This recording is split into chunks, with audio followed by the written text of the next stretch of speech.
When the sun sets, the undead awaken.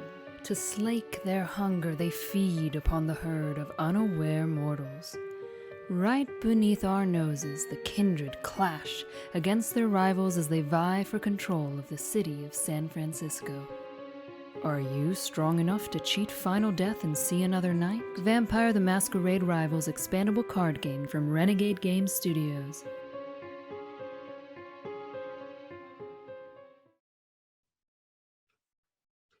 Welcome everybody to Vampire Wednesday. I am Matt Holland, hanging out with Matt Hyra, back from Hello. France himself. Yep. How are you doing, Matt? I was scouting for some tournament locations. Tournament locations and like some research for vampire things in Europe in general, since we're moving over to Prague soon. I probably should have gone to Prague, but I missed. It's a little late to too far. Too late to be making changes now for Heart of Europe anyways. Yep. Well, everyone, thank you for tuning in. We've got some kind of a mix of news, some discussion from rules changes from last week, and some general just tournament stuff tonight to share. So a couple things that I think are some pretty good news for our neighbors up north. And yes, I'm in Minnesota, but there is still land that is inhabitable north of me. Canada, we have just added... Barely inhabitable. Barely habitable, yeah. We have added a Prince of the City in Toronto. So 401 Games, July 30th. We've got an event coming up there. They have got that on their calendar. The link to register. That's your birthday? That's my birthday. Cool. There you go. Go there to 401 Games and celebrate Matt Hyra's birthday by drinking the blood of your enemies. I'll be turning 30. I'm just gonna breeze right past that. The other two new events we've added are in Spain. So Barcelona, July 2nd at El Archivo Arcano, which is maybe the coolest name for a game store I've ever heard. And then September 3rd in Madrid at Kingdom War Games. So we've got a little bit more coverage in Europe and some coverage in Canada finally. And I will say, don't expect a lot, if any, more events. We are kind of hitting our limit of what we can support for this season. We will have more news about what's going to happen next season coming up pretty soon. But I think we've got pretty good coverage for most players. I know not everybody has one in their backyard. I wish we could have 100 of these. It's just not feasible quite yet. The other big event news is Gen Con. So the Gen Con event list has been published. You can go over to the Gen Con website and find it. Event registration will open on May 6th, which I believe is Saturday. So Friday. Yeah, it's Friday. very soon. Very, very soon. We are just about ready to announce the full pricing for that, but I will tell you that participation will include a gorgeous playmat with some Conclave exclusive art for everyone who will get. It will also include the pack of City Deck promos that will replace the Prague City Deck events with the ones for the Continental Conclave. Just a reminder, we talked about this at Renegade Con, but the event, the Conclave at Gen Con, will happen with these alternate events. They are different from the ones in the regular Prague City Deck, which we shared during Renegade Con, right? Yeah, we spoiled all those. Yeah.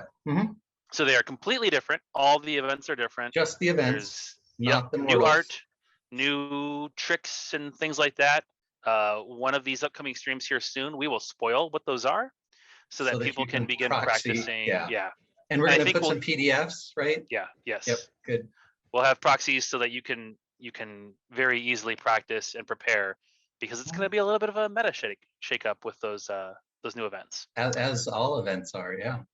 Yes, and then participation will also include a bunch more of the plastic agendas and havens. And for Gen Con, we're going to have all the ones that we didn't already have in the Prince of the City events will be at Gen Con. So that means everything from Shadows and Shrouds and Heart of Europe and anything else. Probably not anything else quite yet, but that's a bunch of new options. That'd be a great place to pick up anything that you want to use for the decks that you enjoy playing. You'll be able to get up several of those when you are there, and just for playing, just for participating. We have a question about, will you be able to buy extra of those Conclave events for friends back home, for instance? Oh, Quite possibly. Coyote's asking, yeah, will you be able to buy extra promo packs for friends back home? Quite possibly. I have a bunch coming to Gen Con. Obviously, everybody playing will get theirs first. If we have extras, I am happy to, send those home with people. We will also then be selling them afterwards on the website. So these will not be a promo that you have to have, because future events we won't just switch to using these for a whole season or anything. They will be a really fun way to mix up your games at home, mix up games at a casual event at your game store. So you may very well want to get a set, but it will not be a thing that you're required to have for competitive play. It's a fun way to mix it up, to add some flavor to the Continental Conclave, but it's not something that you have to have. But you'll be able to get them if you want, because the art's pretty cool. And I just think they add a really cool sense of like narrative and place to the competition at Gen Con, and then the European Conclave too. We also have a little bit of news about the perks, and this was a great idea that Matt had. So if you're a prince, you're going to attend one of these Continental Conclaves. Matt, what was your stroke of genius here? Well, you're a prince, so they just let you in the door. So yeah, you get to play in the Continental Conclave for free. Yes. You still have to obviously get your Gen Con ticket, but the Continental Conclave is a wide open door, red carpet treatment. You're in. You don't have to. You'll either show up or we'll reimburse you depending on the rules of Gen Con. We'll figure that out. Yeah, so that's a prince. Essentially, princes are there by invitation. Everybody else, to be 100% clear, anyone can play in the conclave. You do not need to be a prince. You do not need to have made any particular rank in any previous event. We want everybody to come out and play. Everybody will get some great stuff. However, princes are there by invitation of the Camarilla. Yeah, and that's just one of the perks. So yes, there's some other fun stuff that princes will get for being there. So if you're a prince and you can make it, by all means, it's your turn to talk about the rules updates that I mentioned last week that we've made to some clarification document changes. I guess these are all from that document. Well, actually, let me talk first about one that that isn't in there yet, but we'll get it in there for our May update in pretty soon. But we wanted to make sure people heard about it now because these cards are legal. So the rules of blood sorcery rituals has language where you can have an initial maximum of 3 blood on a blood sorcery ritual. That is based on the blood sorcery discipline. Okay. A card like Annika, the 6 BP Hecata vampire, breaks that rule to allow additional blood by way of her effect as the card is being played. So that the mention in the blood ritual rules about 3 being the initial maximum was just reiterating that there's a minimum of 1 and a maximum of 3, but that is tied directly to the blood sorcery discipline. Any other effects that can add to that as you play it, do so. And I think Annika is the only one that can do it as you play it. There are other people who can add blood to it after the fact, but that's covered by normal rules anyway, and there's no initial means when played, right? So Annika breaks that rule as you would hopefully expect. So there you go. And so this one and most of the rest we'll get that into the rules update pretty quickly, but hopefully people hear about it now. So there you go. Sure. And there's really only one exception. The rest of these are all clarification, not really changing how things worked. The one exception is the pit, correct? Yeah, and that Annika thing, that's not a change. That's just making sure, because the language in the what's it called? In the expansion, in the Tremere expansion, Blood and Alchemy, it makes it sound like you can't put more than 3 on there. So it's not actually a change. It's like explaining what the initial 3 maximum meant. That is by way of blood sorcery, since it's that begins the line with that. So yeah, we just wanted Sure. to explain it's not a change, but anyway, there So, is a so change. yeah, talk about Yeah. the pit and what actually is Yeah. changing with the pit. So changing the pit is in the April update. So hopefully people have seen it. It is a warning for the errata to go into effect on May 29th of this year. And we're not changing it immediately because we did tell players we would give 30-day notice for anything, because we know that people are hot and heavy into the testing for the events. The change is to bring the pit more towards the original intent of the card, which was to aid decks that need to recruit a lot of characters, like obviously the Thin Bloods, where it originally shows up. To recruit characters, you only need an unhosted action, and we had originally printed it as action. That can lead to very aggressive decks recruiting and then attacking twice. And that is a very bad play experience. We still have players showing up at these events who have never played a live game. And so we don't want to see games ending on round 1 or 2 and having someone just get blown out that quickly. It is not this good is for the really game. painful for Colonial Yeah. Bob to just hear his experience talked about every week on the stream. Well, thought we weren't going to name names, but anyway, yeah, anyway. we name it out of love. And just touching on what we talked about the meta episode 2 weeks ago, the pit is now the most used haven. It's been used 6 times in the top 4 out of the events that we've had so far. So it did overtake University Library, which is at 5. We saw it coming, even though I don't believe it has won an event now. We just the game should not put that much. You should not have that much pressure on you at the very, very start of the game, where you're just getting your footing, and some people may not even have taken a turn. That it just sucks. So a mistake on our part, which we're correcting and giving everyone a lot of advance notice. Nice. And then for people who enjoy Thin Bloods like me, still works for the purpose Still works, that the Thin still Bloods want works to use to it do for. what you need to do. Yep, still works for what you want to do. Awesome. Yep. We talked a little bit. I mean, I kind of touched on the exerting influence kind of clarification. You want to talk a little bit about that and like what led to that clarification? Yeah, the rules for schemes did not expressly mention that the placing of prestige into your hand was exerting influence. So there was some confusion over whether you could do that at the end of the scheme, once once you'd seen how other players had voted. But no, it is to be all of your exertions, which placing prestige into your hand is exerting influence. It must all be done during your time to act during the sequence of a scheme. Makes sense? So again, not changing how it was supposed to work, just clarifying. Clarifying that anything that gives you influence is exerting influence, basically. So even though it was not expressly stated that way in the rulebook. So there you go. Colonial Bob is watching, and so thank you for your service and your sacrifice, so that others may benefit. All good. Spectral Possession.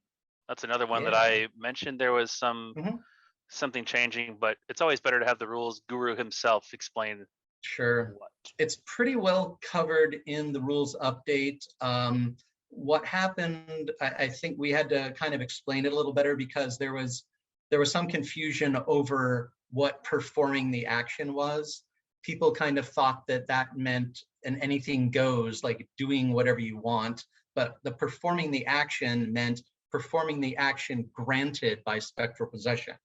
The card gives you a free action to take with the character that you are possessing, but you are limited in what you can do with that. You need to choose an action, and you perform that action. You cannot do other crazy things with that character's retainers, like detaching them or whatnot. So there's a few examples in there. Now, for instance, if you've possessed a vampire that already has 3 attachments and maybe some retainers, and you attack another citizen and add a retainer, the rules of the game allow you to remove an attachment to make room for the new one. Okay, can't remove a title, things like can't remove a card, Sure. can't remove cards that other players have attached to the stolen character, like crossbow or veiled threat, things like that. So that's covered there. That is one way in which you can remove an attachment, because the rules tell you that you can, right? Okay. You're not doing it as I just want to get rid of all these animals and blah, blah, blah. So another example, a defender strikes back. You're making an attack with the possessed character. The defender strikes back with a damaging reaction. You cannot detach the mongrel to reduce the damage, as that is not a cost or side effect of the attack action that you made. It's a fully optional thing. That is a totally optional thing, which sometimes you would do, sometimes you wouldn't do, but that is not part of the action that you're doing. That is a choice. And then example is you play Far Reach from your hand as the action granted by Spectral Possession. One of the costs of that card is if you wish to make the attack, which is part of the card, so you can do it. A cost of that action is you can detach an alchemy from the acting character. Since that is a cost to perform the action, you may detach an alchemy from the stolen character. Makes sense to me. Yeah. Right.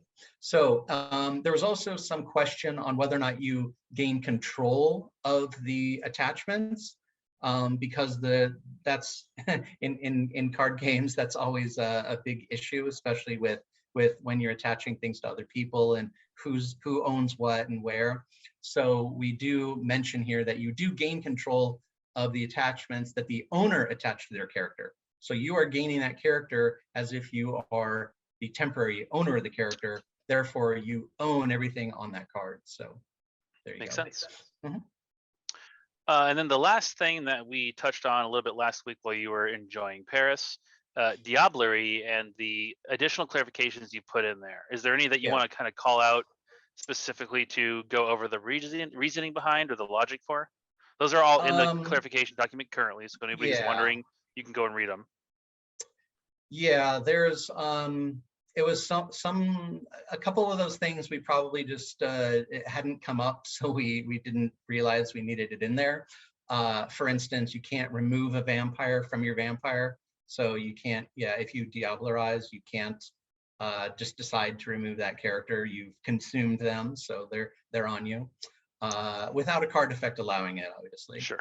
I don't think there is anything right now, but. There was also a question about, once a vampire has suffered Diablerie, can you recruit that vampire again? Is it out of play, right? It is out of play because it has been consumed. It is being attached to the character as a procedural event, but it is a dead character. It is a burned character, really, and it is out of play. So you may recruit that character again. And then the two kind of more obvious ones, but we figured might as well get it in there. You have to survive an attack sequence in order to be able to perform Diablerie, and you can only diablerize vampires. So, yeah. Sounds good. And that's all particularly useful as, starting for the events this weekend in both just outside Edinburgh and Bathgate, and in Sydney. Shadows and Shrouds is legal, so it's a whole new world as far as meta and what decks you might run into, and I think that's going to be pretty exciting and maybe a little scary for people who are attending these. Really, who knows what to expect. Right. So that's our clarifications and adjustments. Everything but the. Which one are you adding? The blood sorcery ritual clarification? Yeah, we'll add that. I mean, we don't want to, we'll add that pretty soon. It should be obvious because cards can break the rules of the game, but it's just the wording in the rule book made it, you could go like, an initial maximum of 3. That's really just telling you 1 to 3, not you cannot have more than 3 on there as you play it, right? Sure. Because Annika breaks that rule, basically. Just clarifying that she breaks that rule is really what it is. That'll be added soon. Everything else is already in that document. So take a look at that. Just keep in mind I'm not as worried about that because, of course, players are always trying to break the rules, right? So, the default is everything works, right? So, yeah. I'm very guilty of that, playing a board game last weekend, and I just had this amazing combo that I thought made me a lot of points, and turns out no, they thought of that and made a rule against it. It's a very sad event when it happens to you. But in addition to clarification stuff, we are making a couple of tweaks to the tournament rules. Again, these are just structural, or in many cases, just clarifying intent that was always there, but wasn't explicit. So an easy one, tournament rounds for an event run off a single clock. So the format of the event, if it's a 3-player event or a 4-player event or a 2-player event, that determines the round clock. All tables of that event will run off that same clock. So you do not need to have a separate clock. If you have an event with an odd number of players and you've got a table of 3, it makes the job for the organization or the organizer easier. They don't need to run 2 clocks. Makes it much simpler for the players. You just have one time to worry about. That's how we did things at Indianapolis. And it just came to our attention that not everyone had interpreted it that way, and we just want to make that nice and explicit. So the tournament rules will get a little bit of a note in there that clock is determined by the event format. Everything then flows from there. Another one is that we are going to officially and explicitly extend the final table time limit. So for a 4-player game, up to 90 minutes. That was already in there as a thing that TOs could do. I think that there's no reason to just rely on TOs to do that. We're just going to go ahead and add that 15 minutes in, so that games can have a more. We have a better chance of that final game having a proper, full conclusion, not ending on tiebreakers or who has the most agenda. Right. Now that would also, if an event, I'm guessing plus 15 minutes for all levels, probably. Right? Of the cut, you're saying? So if there's a top 2, 3, or 4 player, yes. Right? Yes. Yes. Not all of them. Like a 2-player doesn't need a 90-minute time limit, but could benefit from an extra 15, right? Plus 15 is basically plus 15 across the board to make it easy for the final table, no matter the event size or the table size, we should say. Correct. Yep. Okay. Yeah, I'm looking at things through the lens of Prince of the City right now, but yes, that'll apply to any different size of event. And another thing that we are adding to the tournament rules, just to again help things go a little bit smoother, that there should be a judge at that final table for the duration of that game. So we've intentionally included a lot of prizing for judges in these kits, so you can hopefully find some community members who can help out and judge. Maybe you have multiples, and so we really would like to have someone who can just sit in on that final table, make sure that there's no misplays, make sure that they have somebody on top of and involved in any situations that happen. There's so many different things that can happen in the negotiations, and the 4 players interacting at a final table like this. It's very helpful to have somebody there the whole time. Yep. And then the last one is there's going to be an addition to the tournament rules that warnings about rules infractions. Those could be issued even after an event has concluded, in the event that we get reports from a TO or a judge. So just a kind of a heads up for folks. Sometimes things will happen after an event where something has taken place. Another thing we're going to be doing is adding some rules about table talk and some restrictions. Matt, do you want to talk a little bit about those? Yeah, as a social game, we want players to be, talking about things. A little taunt here and there is fine, but table talk, we do want to limit it so it doesn't dominate the game and doesn't take up too much time and doesn't cause anyone to getting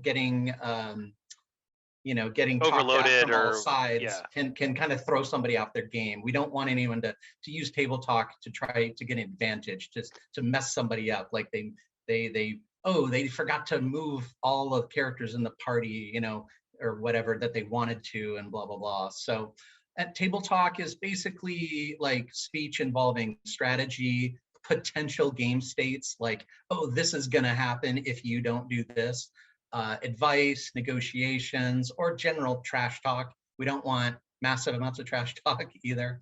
And trash talk beyond a certain point just falls under sportsmanship. So that's always been a thing, but we just want to make sure that we can lump it in, because you'll see what Hyra is talking about here. some ways to kind of cut down in situations where someone's not comfortable with it. Yeah. So like I said, for potential game state, that's like claiming that player 2 will win on their next turn is an example of a potential game state. All right. So that kind of thing.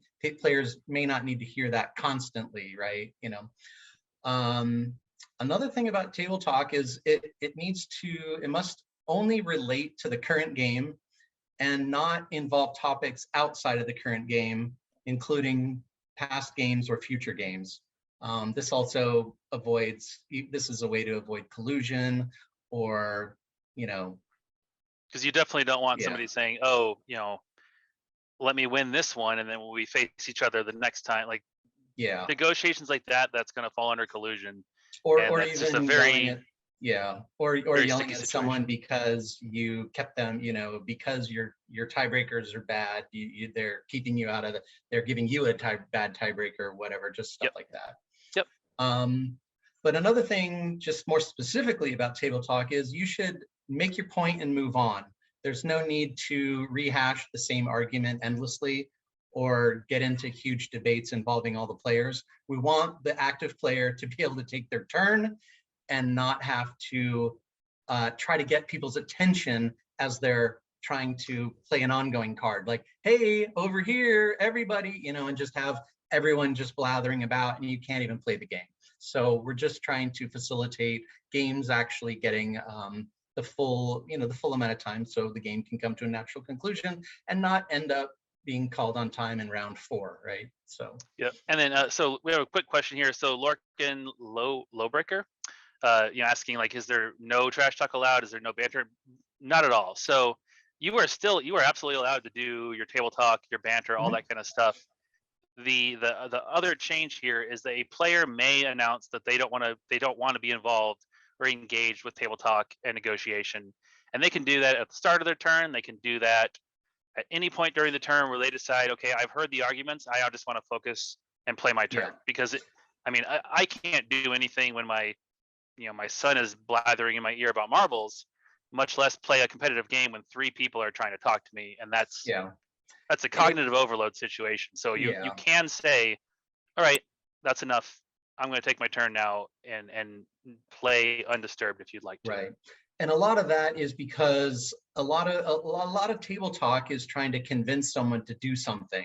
And that will usually get someone else with a counter argument saying like, no, that's totally wrong. He's going to win, right? And when you just have 2 people arguing at the table, you can't even take your turn.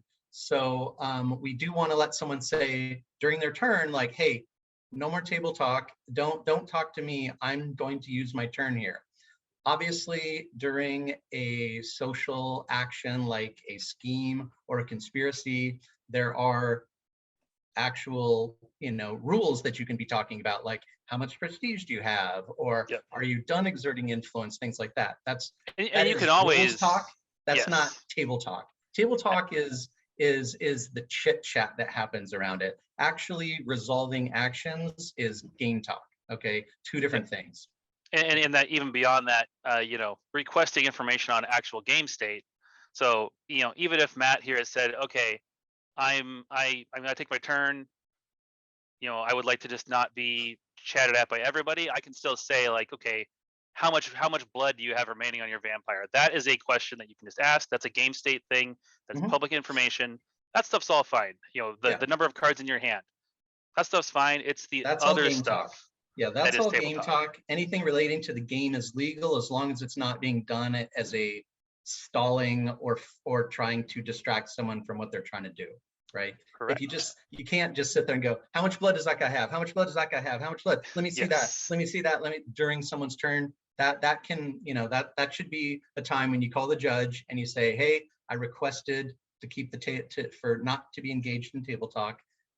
We would have to say that badgering someone in game talk would also kind of be the general trash talk under that rule. And that's a sportsmanship and just and general issue too. And that ties in nicely to the next point. Just a reminder to all players. So real quick, we talked about your question, Lorcan Lowbreaker saying, what about trading favors? Like if you get rid of the sad, I'll attack your rival. There are specific rules about deals and negotiation in the tournament rules, when you can do it, what you can offer, things like that. Uh, those are also the deals that you make within those rules are required, like they're binding.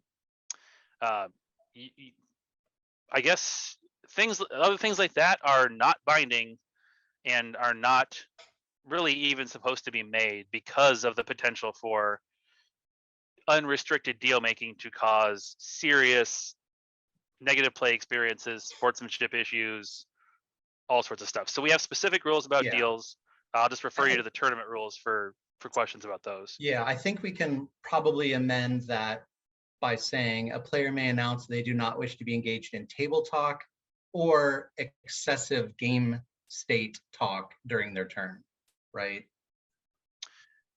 You're talking. You're referencing. Asking somebody how much blood they have on every vampire 4 times or something. Correct. Yeah. Or let me see that. What does that retainer say? What does that retainer say? What That's does that just retainer intentional say? slow play. Like, Right. So yeah, just to make sure that, just to cover our bases, maybe we'll sure. think about it. And But all this stuff. Feel free to post things in the Discord if you have any ideas on the language for that. We want to make sure people don't find the loopholes on how to badger an opponent into making mistakes. So that's really what we're looking for here. So we are going to be making these changes over the next week or so as we just kind of settle on the best way to put them all into words. But the comment that Matt made about calling a judge just ties into a thing that every player has the right to call a judge if there's something they're not sure about, if something that happened that that they are that they're confused about.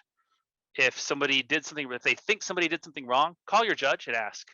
You can call a judge if you're going to be doing a particularly complicated or fraught sequence of actions. You can call a judge over and ask them to just stand by to make sure that everything is played out correctly.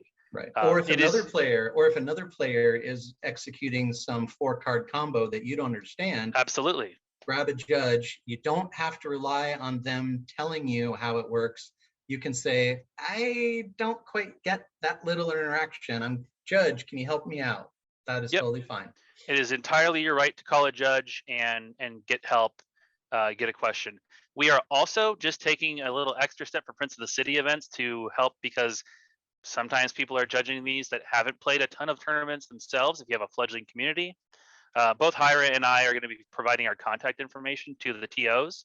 So if you end up with a real weird edge case, you can call Matt Hyra himself and get an answer. If you end up with a real weird, software issue or general tournament rules issue, you can call me and get a hold of me and escalate if need be. So that's a resource for the TOs. If you can't get a hold of one of us for, you can call Holland for rules if I don't pick up. You can call me about tournament procedure if Holland doesn't pick up. So this is a resource for TOs. It is not a thing for players to just say, well, no, call Matt Hyra. I want to escalate it to him. But TOs will have the ability to reach out to us and get advice, get help if they need it. And tied to that, if you end up in a situation where there's this crazy contentious judge call, the judge has to go look at the rules and debate with the players. You can also request that time be added for your table, for that time spent dealing with the rules. So the judge can also do that, proactively by saying, sorry that took a little bit of time. I had to look through the entire rules update and the tournament rules. I'm going to give you guys an extra 3 minutes. Totally fine. That's great. Yes, and in fact, the judge should do that in a situation that takes a while. But if a judge doesn't, feel free to bring it up. Excuse me. Just to tie in, like, you're not delaying the game by asking for a judge to come. And you can just say, hey, judge, can we get a little extra time because that took a little while. Even 30 seconds can be meaningful.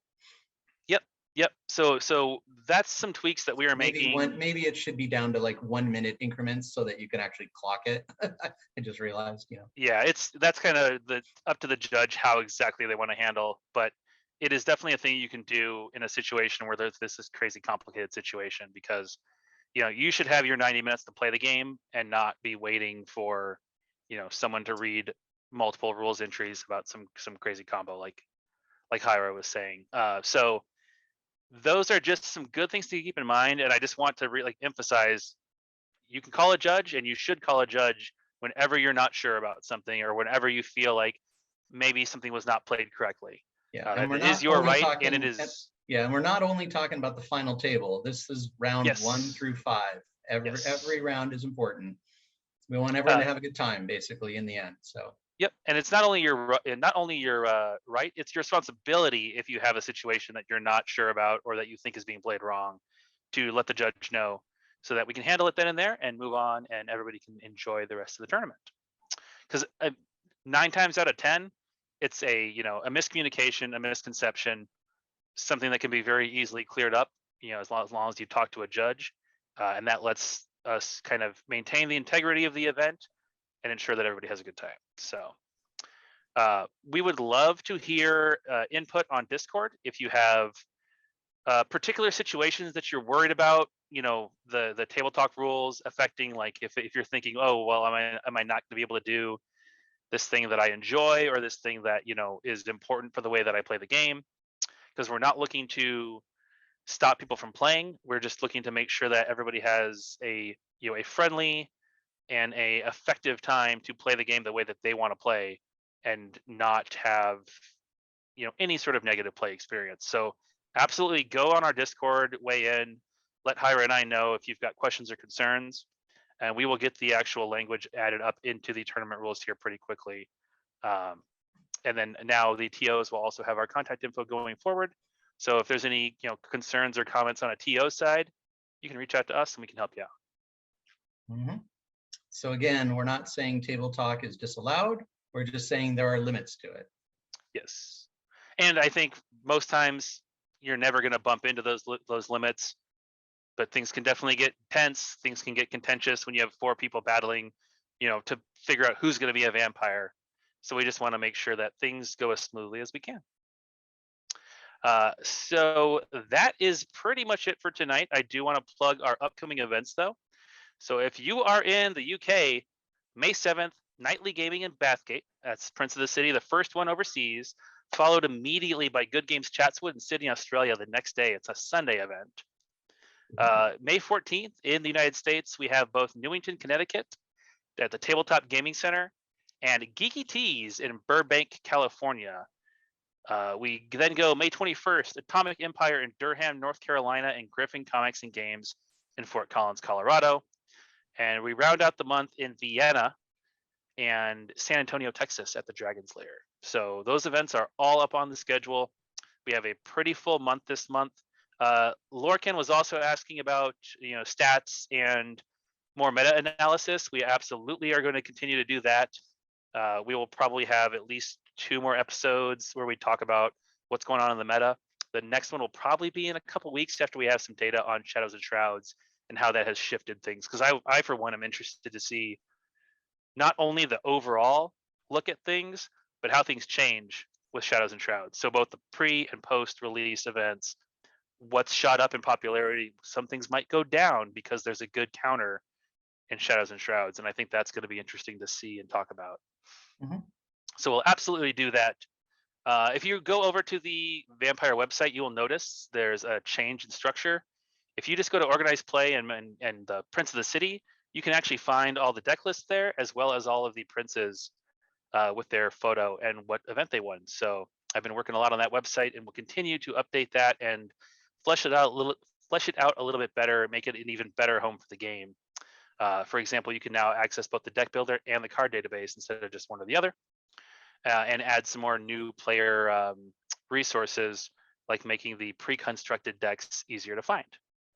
So lots of good stuff coming on the website, lots of events coming. If you're near any of those events, go check them out. You're going to have a great time and get some pretty awesome prizes. Matt? I'd forgotten to put on my background before we started. I was on a different call earlier this week and I didn't want it. So, but anyway. Didn't want to be like, why are you in Prague, Matt Hyra? Yeah, that's fine. Well, awesome.